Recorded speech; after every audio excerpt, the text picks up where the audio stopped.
آزادی کو پانے کے لیے آج ہمیں خیال نہیں کتنی لاشیں گری، کتنے مسلمان شہید ہوئے ہیں، کتنے نوجوان شہید ہوئے، یہاں تک کہ دفن کرنے کا موقع بھی نہیں ملتا، قبر بنانے کا موقع بھی نہیں ملتا،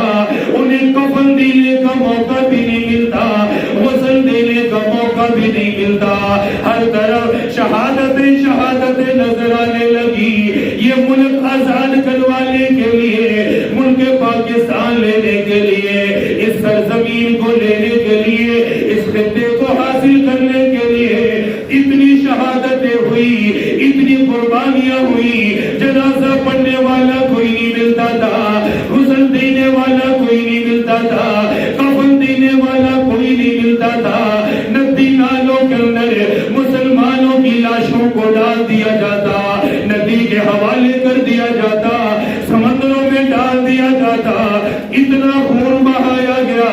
اتنی قربانیاں دی گئی کہ ندی نالوں کا رنگ بھی بدل گیا، پانی کا رنگ بھی بدل گیا، کنووں کے رنگ بھی بدل گئے،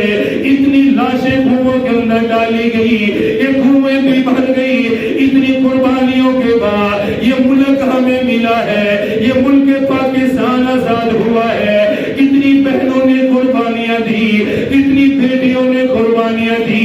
ایک نہیں دو نہیں، لاکھوں بیٹیوں کی عزتیں لٹ گئی، کتنی خواتین کی عزتیں لٹ گئی، ان کے سروں سے دوپٹے اتر گئے۔ اس آزادی کو پانے کے لیے جو بیٹیاں کبھی گھر سے باہر نہیں نکلتی، جن کے سروں سے کبھی دوپٹہ نہیں گرا، جو کبھی بے پردہ بازاروں میں نہیں نکلی، کبھی سر سے دوپٹہ اتار کر کبھی غیر مرد کے سامنے بھی نہ گئی، ان بچیوں پہ حملے کیے گئے، ان خاندانوں پہ حملہ کیا گیا، ایسی ایسی خواتین پر بھی حملہ کیا گیا۔ ان کی قربانیاں اس ملک پاکستان کے اندر شامل ہے، ان کے دوپٹے اس کے اندر شامل ہے، ان کی لاشیں اس کے اندر شامل ہے، ان کی عزت اس کے اندر شامل ہے۔ سب نے مل کر قربانیاں دی تھی، تب یہ ملک پاکستان آزاد ہوا، تب یہ ریاست ہمیں ملی تھی، تب یہ ملک ہمیں ملا تھا۔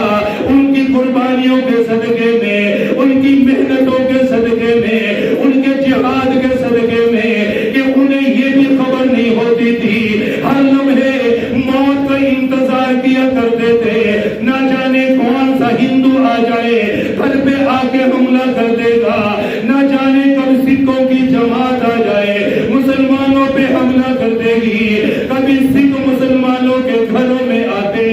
معصوم بچوں کو قتل کیا گیا، نوجوانوں کو ذبح کیا گیا، خواتین کو ذبح کیا گیا۔ ہندوؤں نے یہ معاملات کیے، سکھوں نے یہ معاملات کیے، بچیوں کو قربان کیا گیا، نوجوانوں کو قربان کیا گیا، بغیر کفن کی انہیں قبروں میں ڈالا گیا، بغیر غسل کے قبروں میں ڈالا گیا۔ تب جا کر یہ ملک ہمیں ملا ہے، تب جا کر یہ آزادی ہمیں ملی ہے، تب جا کر یہ ریاست ہمیں ملی ہے، جس کے اندر اذان پڑھنے پہ پابندی کوئی نہیں، نماز پڑھنے پہ پابندی کوئی نہیں، قرآن پڑھنے پہ پابندی کوئی نہیں۔ تب جا کر یہ ملک ہمیں ملا تھا۔